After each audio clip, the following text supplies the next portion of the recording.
Quando nós falamos na química, no termo termoquímica, o prefixo já nos ajuda. Quando eu falo em termo, eu vou estar diante de uma situação que envolva o quê? Que envolva temperatura. Então, meus amigos, quando a gente fala em termoquímica, nós iremos estar diante dos comportamentos das reações em função da variação de temperatura. Algumas reações são favorecidas pela redução de temperatura e a maioria em função da elevação da temperatura. E nós iremos trabalhar aqui com os termos que você vai ficar usando costumeiramente para que você tenha essa compreensão. Inicialmente, nós vamos apresentar para você o que é que significa temperatura. Temperatura nada mais é do que o estado de agitação das moléculas. As moléculas ficam se agitando, ficam se movimentando à medida que recebem calor. E aí a gente vai dar como nome a energia dos integrantes de uma reação, quer sejam eles reagentes ou produtos, o termo entalpia. Eu vou representar o termo entalpia pela letra H maiúscula e vou dizer para você assim, ó, a entalpia do gás, a entalpia do líquido, a entalpia do sólido, o que é que isso aqui vai significar? Vai significar a energia deles. Entre os estados físicos que eu acabei de citar, sólido, líquido e gasoso, quem tem mais energia, quem tem mais entalpia é o estado gasoso, seguido do estado líquido, e quem tem menos entalpia ou quem sofre menos variação de energia é o estado sólido. O fator, então, que influencia diretamente na entalpia é a temperatura. Maior temperatura, maior entalpia. E a pressão? A pressão ela só vai influenciar com muita intensidade no estado gasoso, porque a influência da pressão no estado sólido e no estado líquido é tão pequena que chega a ser desprezível. Agora, nos gases, a interferência é muito grande, tá? E essa interferência também exige o seguinte, que exista uma condição mínima para que essa interferência ocorra. Quando eu falo em pressão, eu me refiro ao aumento do trabalho sobre um gás. Então, eu vou reduzir o volume, por exemplo.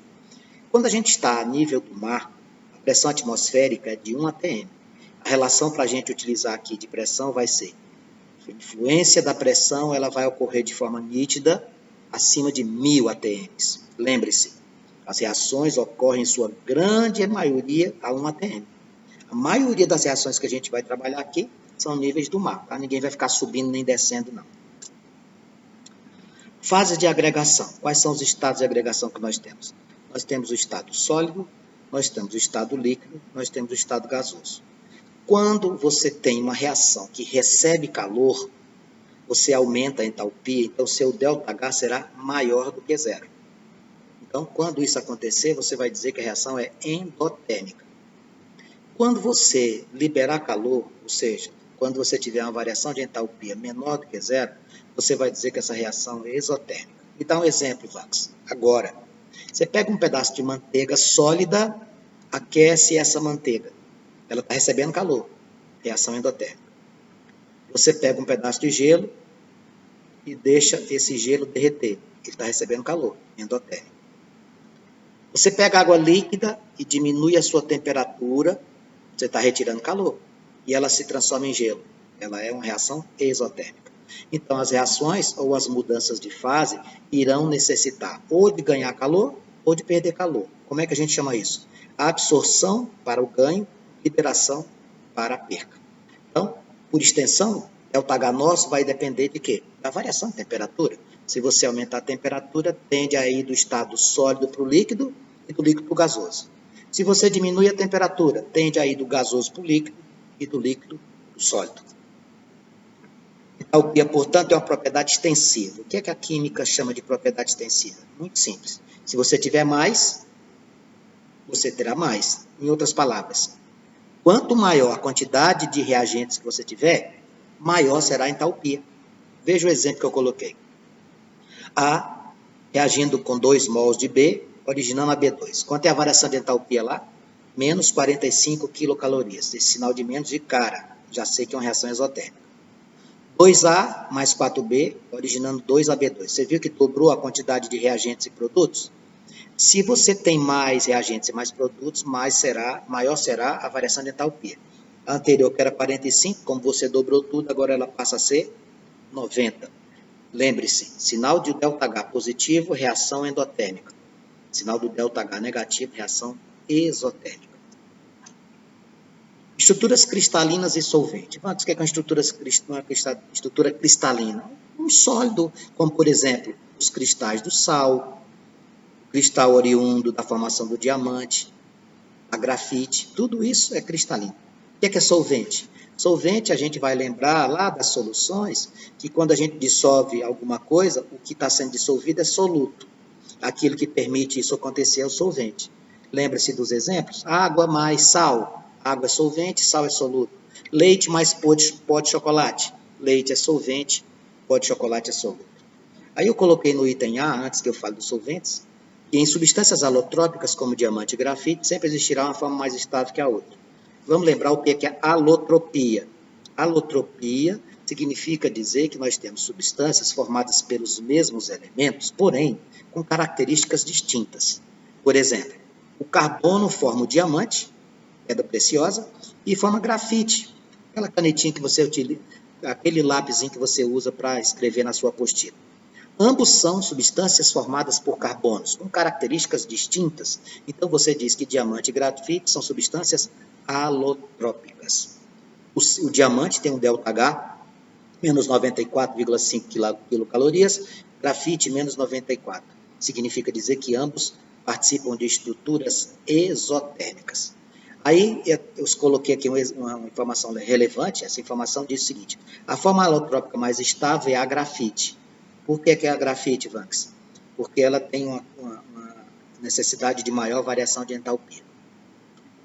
Colocando aqui mais um aspecto com relação aos solventes, ao dissolver substâncias em outras, as dissoluções podem ser endotérmicas ou exotérmicas. Novamente falando sobre isso.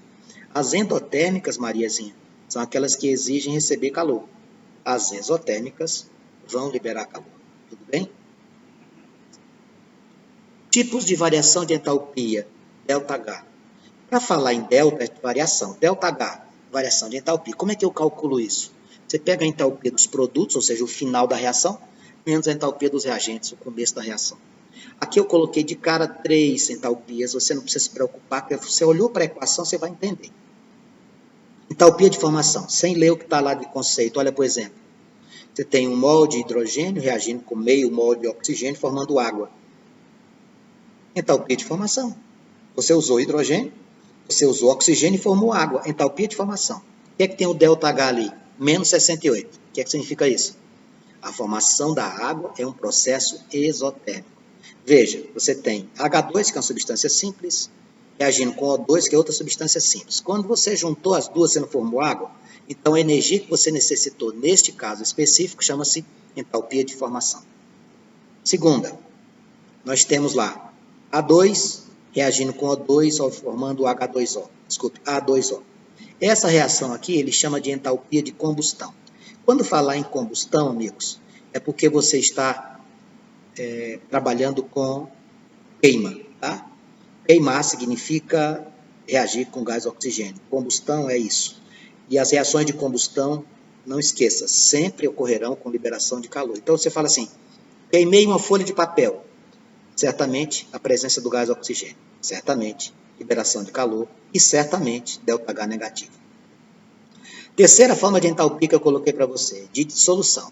A entalpia de dissolução vai ser a entalpia que você vai pegar uma determinada substância, amigos, e vai colocá-la dentro de um solvente. Especificamente aqui a gente vai citar o seguinte: o solvente que mais a gente encontra nas reações, porque a gente até considera como sendo solvente universal, é a água. Veja ali, ó, sulfato de sódio na presença da água, quebrou a molécula, liberando 2Na mais SO4. ΔH positivo. O que é que significa isso? Significa aqui que nós tivemos absorção de calor, uma reação endotérmica. Então, olha lá, entalpia de formação, entalpia de combustão, entalpia de dissolução. Vamos ver mais algumas aqui. Lá embaixo, que eu coloquei as 3, vou colocar na quarta lá embaixo. Ó, entalpia de ligação. Entalpia de ligação é quando você precisa romper uma estrutura. O nome, apesar de ser ligação, você vai ter uma quebra. Calor necessário para romper um molde de ligações. Aqui eu coloquei o exemplo do ácido bromídrico. Você quebra essa estrutura, fica hidrogênio e bromo. ΔH mais 87. O que é que significa isso? Para que ocorresse esta quebra, foi necessário liberação de absorção de calor, por isso que o ΔH é positivo.